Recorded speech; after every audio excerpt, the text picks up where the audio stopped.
굳이 현행 의료법에 있는 걸 간호법에다 똑같이 제정하면서 부모 돌봄법이다, 그 말이 되는 얘기인가요, 그게? 안녕하세요. 한국미래회의 박준모라고 합니다. 한국미래회의는 새롭게 정치개혁을 하기 위해서 모인 시민들의 모임입니다. 그리고 저희는 우리나라에서 현재 벌어지고 있는 여러 가지 비상식적인 일들, 특히 이제 정치권에서 벌어지고 있는 일들에 대해서 저희가 비판적인 시선으로 바라보고 대안을 제시하고자 하는 시민 그룹입니다. 간호법 제정과 관련해서 여러 가지 논란이 있어서 좀 관심을 갖고 들여다보게 됐습니다. 그래서 그 결과 문제점들이 있고 이렇게 시급하게 서둘러서 법안을 처리할 필요가 있는가 하는 그런 문제의식을 가지고 비판을 제기하고자 합니다.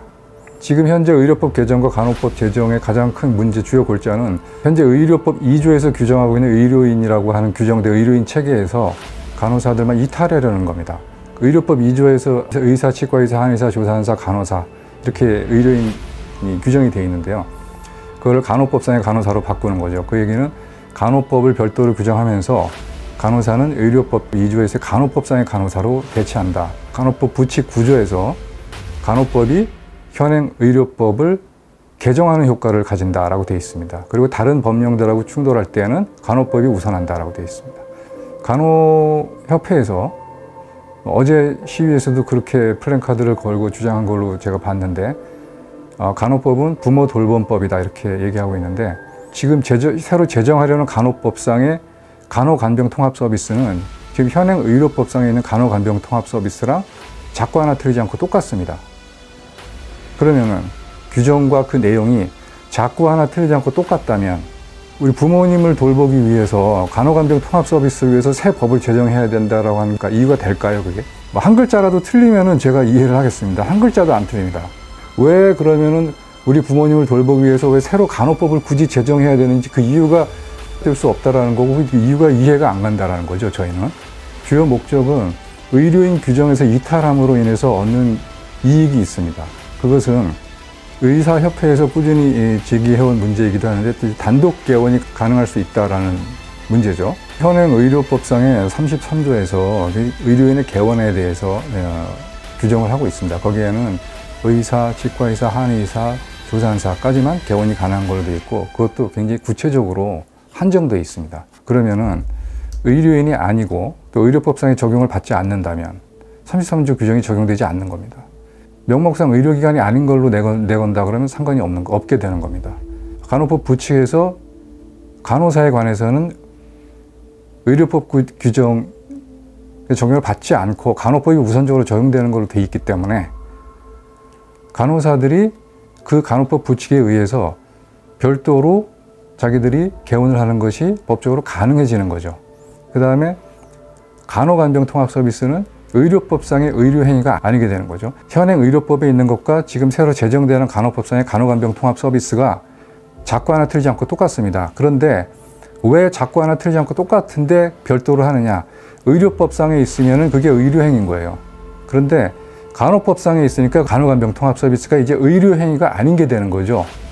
그렇게 되면은 의료법 33조에 개원이 불가한, 간호사들이 개원이 불가한 33조의 그 제한적인 규정이 적용이 안 되는 겁니다.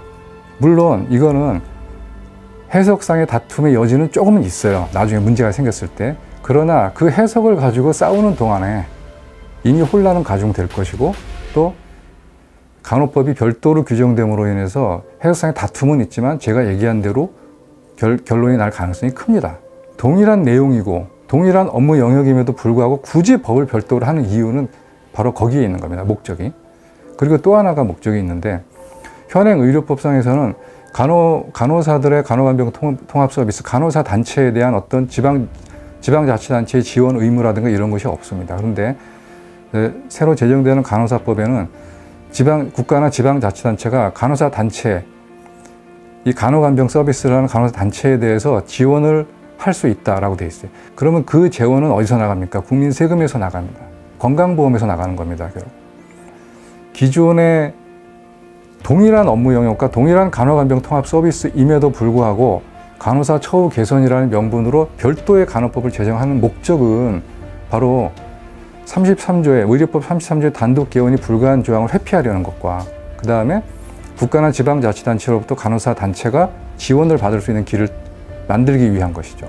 그리고 아까 얘기한 자기요건이 강화되는 것에 대해서 일반 형사범까지 의료인이 자기요건이 강화되고 면허 취소 사유가 강화되는데 간호사는 그게 적용을 받지 않는다. 이거는 뭐 입법의 실수라고 보고 싶은데 모르겠습니다. 그건 의도적으로 그걸 했는지.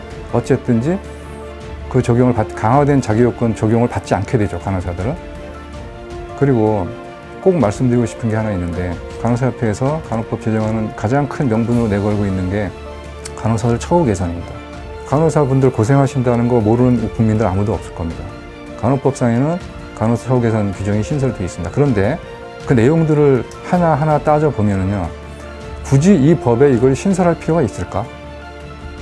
하는 내용들입니다. 그 얘기는 뭐냐면은, 첫째, 지금 우리나라의 모든 인권 보호에 관한 기관과 조항들, 법률들, 그리고 또 근로자들의 처우 개선에 대한 어떤 근로자들을 보호하는 법과 그런 기관들이 굉장히 많이 장치가 되어 있습니다. 인권에 관한 문제, 우리 국가인권위원회가 있어요. 그 다음에 근로조건에 관한 문제, 간호사 노조가 있습니다. 직장 내 갑질, 직장 내 괴롭힘에 관한 문제, 직장 내 괴롭힘에 관한 괴롭힘 방지법이 있습니다. 그런데 기존에 있는 법으로 다 해결되는 부분들이에요. 그 법을 그냥 다시 중복해서 써놓은 거예요, 그 내용들을.